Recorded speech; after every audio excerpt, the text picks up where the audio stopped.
But to be honest, to be brutally honest, there are very, very, very few voice actors who make a full-time living voice acting. Very few, and that's the honest truth to you. Most of us do several different things. For me, my degree is in film and video production. I write and produce music professionally. I do graphic design work. I shoot and work on video production work.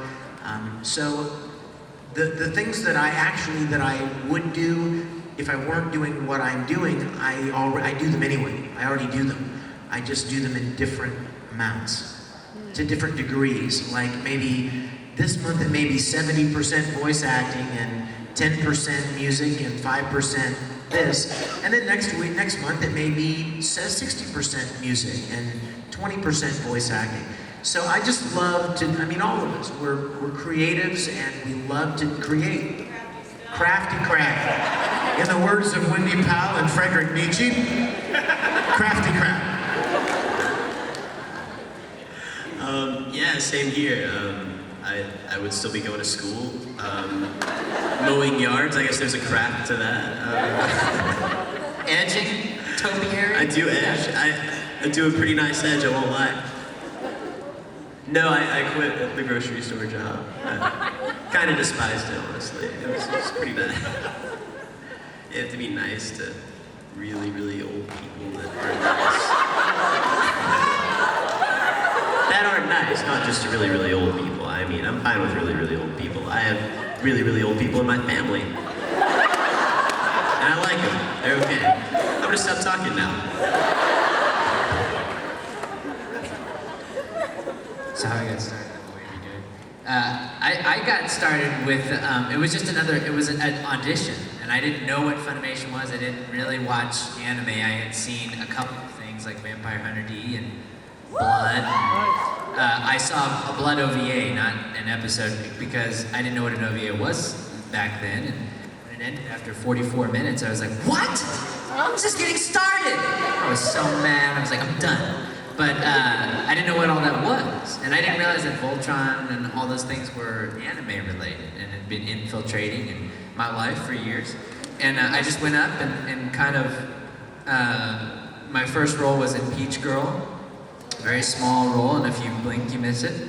And then from there, it just kind of went from there to Black Cat to Suzuka, and then boom. So it was very lucky to be in that category of being able to, kind of keep moving along after a few years here. If I weren't doing this, it's kind of the same. It's like I have a production company, and we do videography and films and things like that, and I'd be doing that, and just I gotta stay in the entertainment industry because I really don't know how to do anything else. Is pretty much it, Did you guys notice one very significant common thread in everyone's story? We all knew somebody who was already doing it. That's interesting. It's something a lot of people get into this business because they knew someone who was already doing it. Now that's not to say that you shouldn't prepare. Because if any of these people didn't have the skills to do this work, indeed, Mike McFarland might have brought Chris Cason into audition, or Chris Bevins might have brought him in, or Justin might have brought him in. But if they didn't have the tools and were prepared, then they wouldn't have gotten cast, and there would be no career. So even though we knew people who got us into the business, it was all of the background that we had spent in acting and even preparing in different ways. Being part of the family tree. Yes. Well, Aaron's a little bit of an enigma. He's just a talented little sucker. So, yes. Let's take this one question and then we'll show a little movie. How about that?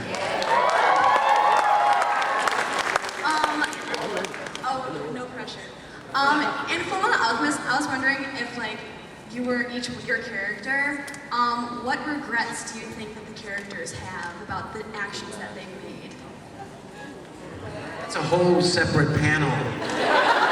To list Edward Elric's regrets? Oh my gosh, here, somebody else take that. Yeah, I think Scar would regret everything. Like, I think Scar would just start over again and like run a pet shop or something. He's like, I can't do this anymore. Like, no, yeah, everything. I mean, oh God, yeah. I don't think there's not a single bright spot in the man's life. He'd be crazy if he didn't regret it. I don't think Gluttony knows how to regret. I don't think he could even spell it. So I don't think he would have any. This would be way too long, right? I'm with Scar on that. A lot of regret here, folks. A lot of regret. Al would probably regret something silly like, you know, the time that he slipped milk into Ed's drink or something. I'm sure it's been eating away at him for years and years, and he just hasn't had the courage to tell, you know? I can't talk of my regret. It would spoil something coming ahead if you guys are keeping up with the show. So I can't talk about mine because then you'll be like, oh great, yeah, I remember when Haberkorn spoiled this for me, awesome. So mine's coming up, you'll see.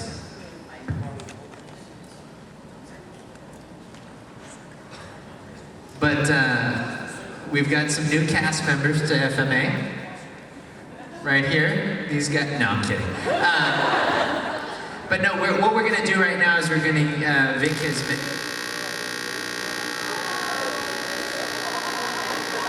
I'm a ventriloquist. I'm doing that right now, see, I'm done. But we're gonna show Full Metal Fantasy, which is something that Vic made several years ago.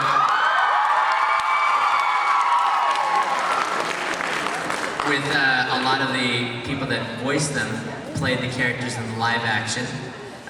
Many alchemists were hurt in the making of this, and homunculi. But if you've seen it, well, here it is again. And if you haven't seen it, Well, let me, while we're getting the signal back here, let me just tell you what you're about to see. A very short time after we started recording the original series, I thought it would be fun to make some little live action thing. Like, what would be a plausible story whereby a grown man would actually start turning into an anime character? And so I made up this little story, and then I asked some of the other voice actors if they'd like to be involved in it as well. Now, was that the problem?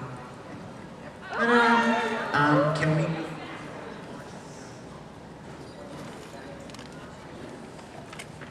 And so a whole bunch of us got together one weekend in Houston and shot this little thing and put it all together, and it features several voice actors from the show cosplaying. And the interesting thing is for you guys is that when this stop it.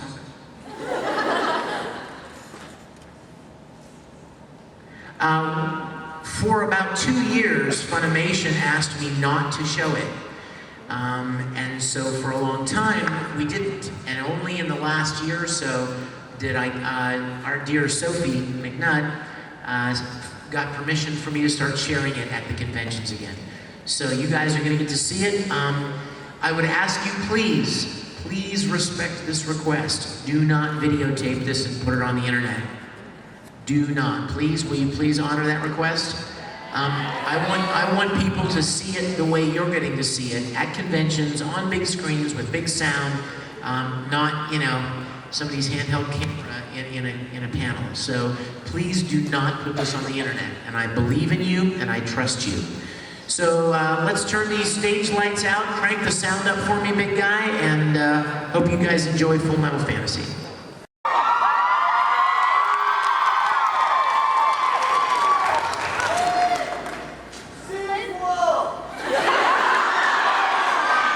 You guys, it is about 7:15, and I'm pretty sure there's another event in here at 7. And we have enjoyed hanging out with you for 2 hours. It's been awesome. So thank you guys for coming. We love you all.